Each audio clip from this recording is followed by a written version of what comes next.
मी एवढंच आपल्या सर्वांना सांगेल, अधिकाऱ्यांचं काम करत असतात. अधिकाऱ्यांनी आजपर्यंत जे काही कागदपत्र माहिती आम्हाला मागितलेली आहे ती आम्ही दिलेली आहे. आज मला इथं बोलावलं आहे तर मी तिथं जाऊन जी माहिती द्यायची आहे आजपर्यंत दिलेली परत एकदा ती माहिती देईल, त्यांच्याशी संवाद साधेल, चर्चा करेल. त्यामुळे अधिकाऱ्यांच्या बाबतीत बोलायचं झालं तर ते त्यांचं काम करतात. याच्यामागे काय विचार, कुठली शक्ती आहे हे आज तरी मला सांगता येणार नाही, पण सामान्य लोकांची चर्चा केल्यानंतर कुठं ना कुठं तरी सर्वच लोक, जे काही युवा संघर्ष यात्रा असेल आणि जो काय आम्ही आवाज एका मोठ्या बलाढ्य शक्तीच्या विरोधात सामान्य लोकांच्या वतीने उठवत आहे, कदाचित त्यामुळेच ही कारवाई झाली असावी असं लोकांचं मत आहे. पण तुम्ही मला विचारलं तर अधिकाऱ्यांचं काम करत आहेत.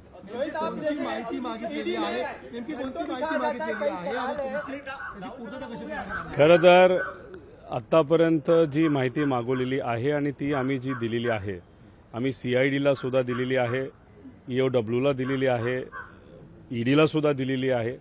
परत तीच माहिती मागितल्यामुळे ती माहिती घेऊन मी आज ED ऑफिसला स्वतः जाणार आहे. आधी वेगवेगळ्या नेत्यांना तास आपण ED ऑफिसमध्ये बसवलेलं आहे, तशी मानसिक तयारी तुमची झालेली आहे? नाही, मानसिक तयारी म्हणजे तिथं गेल्यानंतर अधिकार तो त्यांचा असतो, तिथं त्यांचं चालतं, ते जसं बोलतील तसं आम्ही करायला तयार आहोत. आणि चूक केली नसेल तर मग घाबरायचं कारण काय? तिथं जाऊन आपल्याला पुढं काय करायचं आहे, लोकांचे जे काही विषय मांडलेले आहेत ते सरकारकडनं सुटत नाहीत, त्यासाठी रणनीती काय करायची, तिथं जर मोकळा वेळ मिळाला त्या बाबतीत नक्कीच मी विचार करेल.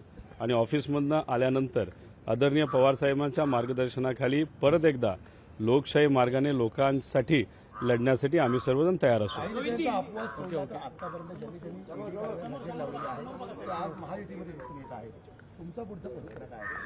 बघा, मी या सगळ्यांच्या प्रेरणेने चालणारा एक कार्यकर्ता, एक मराठी माणूस आहे आणि यांच्या मार्गदर्शनाखाली चालणारा जो कार्यकर्ता असतो तो कधीही पळून जात नाही, तो लढत असतो, संघर्ष करतो. आणि मी सुद्धा या थोर व्यक्तींच्या विचाराने चालणारा एक मराठी माणूस आहे आणि मराठी माणूस म्हणून प्रामाणिकपणे जे काय सहकार्याचं करेल ते करेलच, पण पळून जाणार नाही, लढत राहणार जोपर्यंत यश मिळत नाही तोपर्यंत. लोकशाही मराठी ऐका, पहा, जागरूक रहा.